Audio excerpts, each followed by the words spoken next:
Hello everyone, welcome back to my kitchen. Today I'm making a burrito bowl because I didn't feel like paying $17 whole for one. Making all the different components of a burrito bowl can seem a bit daunting, but if you do your prep, it becomes a lot easier. All these components also keep pretty well in the fridge, so you don't have to make everything all at once. I'd say the beans require the most planning, but that's only if you're cooking dry beans on the stove because you need to soak them overnight. Let's start with our beans. We're cooking them on the stove, so they're going to take the longest. We're going to dice some onion and mince a few cloves of garlic. We're going to go into a saucepan with some oil, add our onion, and cook them on high heat until they have some color. Now let's drop the heat down and add our garlic. We don't want to burn it. Once our garlic is nice and fragrant, we'll add our soaked beans and give them a stir. Now we season with salt, Mexican oregano, and cumin. I'm also going to add in some chopped chipotles and some of the adobo sauce from the can. We'll give this another mix and pour in enough water to cover the beans, 6 cups. You can also use chicken or vegetable stock, or add in a bouillon cube. Bring the pot to a boil, then reduce the heat and let it simmer for 1.5 to 2 hours. If you're using canned beans, you can do this part much later, and you won't have to simmer your beans for hours because they're already cooked through and soft. If you're making beans in a pressure cooker or slow cooker, I'll also put instructions for you in the description. Now we're going to prepare our chicken marinade. I buy 14-ounce cans of chipotles and adobo, so I'm just going to measure out 7 ounces of peppers and sauce. I'm going to add all 7 ounces to my food processor, but you can just add the adobo sauce and use as few as 2 chipotle peppers depending on your preferences. To that we'll add garlic, salt, Mexican oregano, black pepper, chili powder, oil, and water. I like to pour the water into the can and give it a mix so I don't leave any of that sauce behind. We'll give this a blitz in our food processor and our marinade is ready. Now I'm going to prepare my chicken. I buy bone-in, skin-on chicken thighs and process them myself. It's cheaper and it's good practice. To process a thigh, you can just peel the skin off the meat and use your knife to separate it. You can trim as much or as little of the fat off as you'd like. Then flip the meat over and find the bone. Run your knife on both sides of the bone as close as you can. Then push it out from the meat and run your knife down the back of the bone, separating it. Make sure to trim any blood vessels or cartilage that you see, and just repeat this for all your thighs.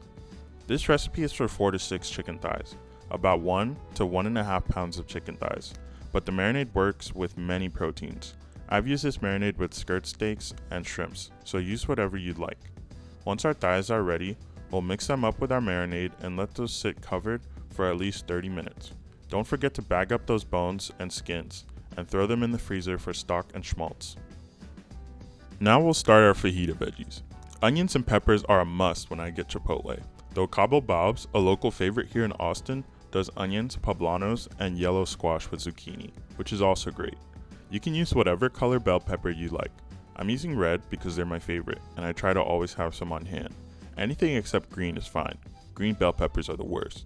Once your peppers are cut into strips, go ahead and slice an onion. You can do this with any onion. Whatever onion you have will work fine.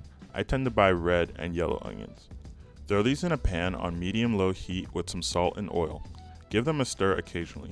I like to check on them after prepping each of the next few ingredients. We'll start our chicken on medium heat, checking on them when we stir our veggies. Now we'll hydrate some chilies for our hot tomatillo salsa. Next is our corn salsa, and this step is completely optional but highly recommended. I'm just going to saute this corn in a pan on high heat. This is going to give it some good color and a nice roasted corn flavor. Once our corn is ready, we're going to mix it with some diced red onion, chopped cilantro, and our diced jalapeno. Add some lime juice and mix it all together. Taste for salt, salt to taste, and put it to the side. Don't forget your veggies on the stove. Take them off heat when they look like this. With our veggies off heat, go ahead and rinse and peel your tomatillos. Cover them with water and boil them until they burst open. Your chicken should be done about now too, so let's take them off heat and let them rest for 5 minutes. Now is a good time to make our rice. I'm using brown jasmine and making it in a rice cooker. Rinse your rice till it runs clear and add some salt, and a bay leaf. If you don't have a rice cooker, I highly recommend you get one. It just helps you get a better and more consistent product. With our chicken rested, go ahead and dice them and put them to the side. When your tomatillos are ready and look like this, you're going to blend them with water, our hydrated chilies, garlic powder, salt, and cumin. Next, we'll make our guacamole, which is just avocados, diced red onion, diced jalapeno, cilantro, lime juice, and salt. We'll finish off our cooked rice with some cilantro, lime, and lemon juice. When making cilantro lime rice, I recommend you only add cilantro to the portion of rice you're going to eat or serve. Lastly, I like some sour cream in my bowls, and the only thing I could find on how Chipotle gets their sour cream to be so flowy is to just whisk it. So we're going to whisk it until we get the consistency we want. With everything ready, it's time to assemble. When I buy Chipotle, it usually lasts for 1 or 2 meals, but the great thing about making it yourself is that you can make as much as you want. I didn't do a cost analysis because I didn't buy anything specifically for this video besides avocados, so if you're interested in seeing that, let me know.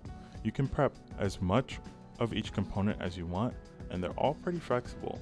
There's so many ways to incorporate the components into entirely new meals, so have fun with it. You might have noticed I forgot the fajita veggies we worked so hard on. This wasn't on purpose. Even at Chipotle, I always forget to ask for them until the very last minute, so they usually end up on top of everything else. Anyways, thanks for watching, and I'll see you in the next one. Bye.